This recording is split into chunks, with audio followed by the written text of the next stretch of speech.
नमस्कार, मैं हूं अंकुर और आप देख रहे हैं सत्यहिंदी.com।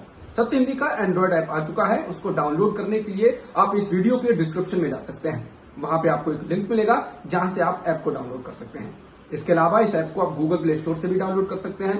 अब एक नजर डाल लेते हैं अब तक की खबरों पर। 2024 के लोकसभा चुनाव से पहले विपक्षी दलों को एक मंच पर लाने की मुहिम में जुटे बिहार के मुख्यमंत्री नीतीश कुमार ने मंगलवार को दिल्ली के मुख्यमंत्री अरविंद केजरीवाल, सीपीएम के नेता सीताराम येचुरी, सीपीआई नेता डी राजा से मुलाकात की है। नीतीश सोमवार को कांग्रेस नेता राहुल गांधी और उसके बाद जेडीएस के मुखिया एचडी कुमारस्वामी से भी मिले थे। कुछ दिन पहले तेलंगाना के मुख्यमंत्री के चंद्रशेखर राव पटना आकर भी नीतीश कुमार से मिल चुके हैं। इसके अलावा नीतीश की एनसीपी प्रमुख शरद पवार, सपा प्रमुख अखिलेश यादव, इनेलो सुप्रीमो ओम प्रकाश चौटाला सहित कई विपक्षी नेताओं से भी मुलाकात होनी है।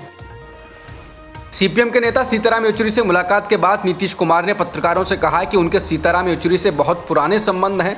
उन्होंने कहा कि हालांकि वो बीच में अलग हो गए थे, लेकिन अब उनकी कोशिश पूरे देश के अलग अलग राज्यों में सक्रिय राजनीतिक दलों के साथ ही कांग्रेस को भी जोड़ने की है और अब सब मिल जाएं तो ये बड़ी बात होगी।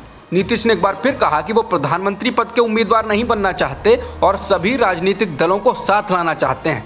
वहीं सीताराम येचुरी ने कहा कि नीतीश कुमार के एनडीए छोड़कर महागठबंधन में लौटने पर वो उनका हार्दिक स्वागत करते हैं और यह देश की राजनीति के लिए बेहतर संकेत है।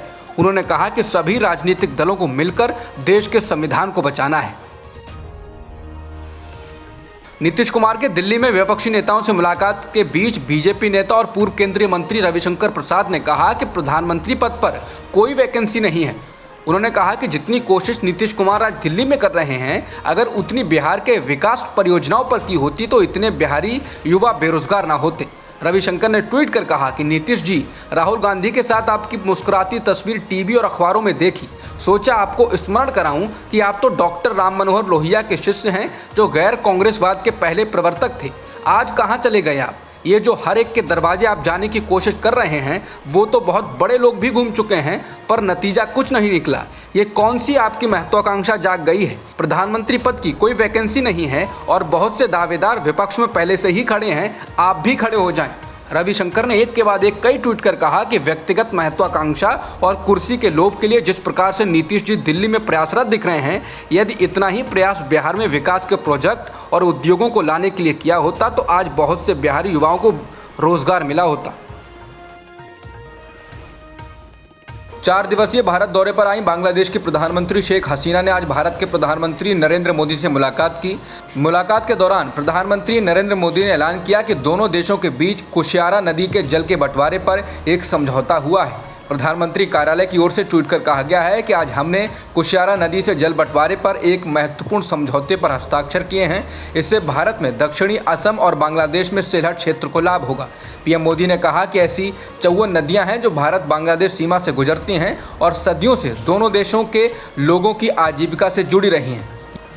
ये नदियाँ, इनके बारे में लोक कहानियाँ, लोकगीत, हमारी साझा सांस्कृतिक विरासत के भी साक्षी रहे हैं।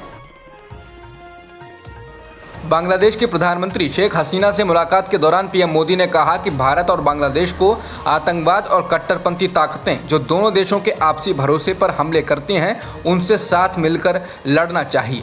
उन्होंने कहा कि हमने आज आतंकवाद और कट्टरपंथ के खिलाफ लड़ाई के लिए साझेदारी पर जोर दिया है। साल 1971 की भावना के अनुरूप ये ज़रूरी है कि हम ऐसी ताकतों के साथ मिलकर लड़ें जो एक दूसरे पर भरोसे को तोड़ना चाहते हैं।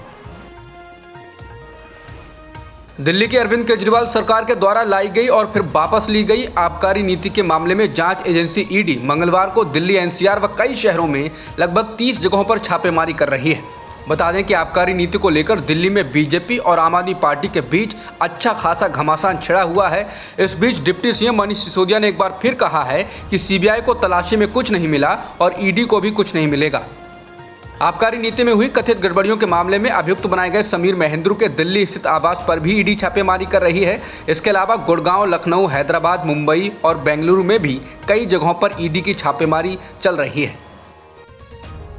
शराब नीति में गड़बड़ी के मामले में ईडी की छापेमारी को लेकर दिल्ली के डिप्टी सीएम मनीष सिसोदिया ने कहा कि पहले सीबीआई ने छापेमारी की, उन्हें कुछ नहीं मिला। अब ईडी छापेमारी कर रही है, उन्हें भी कुछ नहीं मिला है। उनको केवल स्कूलों के और ब्लूप्रिंट मिलेंगे। आप प्रवक्ता सौरभ भारद्वाज ने कहा कि ईडी ने मनीष सिसोदिया को भी क्लीन चिट दे दी है। उन्होंने कहा कि ईडी कई जगहों पर छापेमारी कर रही है, लेकिन वो मनीष सिसोदिया के आवास पर छापेमारी करने नहीं आई। ऐसा इसलिए था क्योंकि उन्हें पता था कि छापेमारी में कुछ नहीं मिलेगा, इसलिए उन्होंने कोई छापेमारी नहीं की। सीबीआई के बाद अब ईडी ने भी सिसोदिया को क्लीन चिट दे दी है। आरएसएस की सुरक्षा पूरी तरह सीआईएसएफ के हवाले कर दी गई है। आरएसएस प्रमुख मोहन भागवत को Z+ सुरक्षा मिली हुई है। दूसरी तरफ देश के तमाम एयरपोर्ट से सीआईएसएफ की सुरक्षा हटाकर वहां निजी कंपनियों के सुरक्षा गार्ड तैनात किए जा रहे हैं। हालांकि एयरपोर्ट की सुरक्षा ज़्यादा महत्वपूर्ण है। सीआईएसएफ ने 1 सितंबर से नागपुर में आरएसएस मुख्यालय और दिल्ली के झंडेवालान में केशव कुंज ऑफिस की सुरक्षा संभाल ली है। नागपुर के बाद दिल्ली के झंडेवालान में ही संघ का दूसरा सबसे महत्वपूर्ण केंद्र है। इलाहाबाद हाईकोर्ट ने कहा है कि सिर्फ आर्य समाज सोसाइटी द्वारा जारी किए गए प्रमाण पत्र विवाह की वैधता को साबित नहीं करते। इसने ये भी कहा कि शादी को भी पंजीकृत किया जाना चाहिए। हाईकोर्ट ने टिप्पणी तब की है जब वो एक बंदी प्रत्यक्षीकरण याचिका पर सुनवाई कर रहा था। याचिकाकर्ता ने अपनी शादी को साबित करने के लिए आर्य समाज द्वारा जारी सर्टिफिकेट को पेश किया।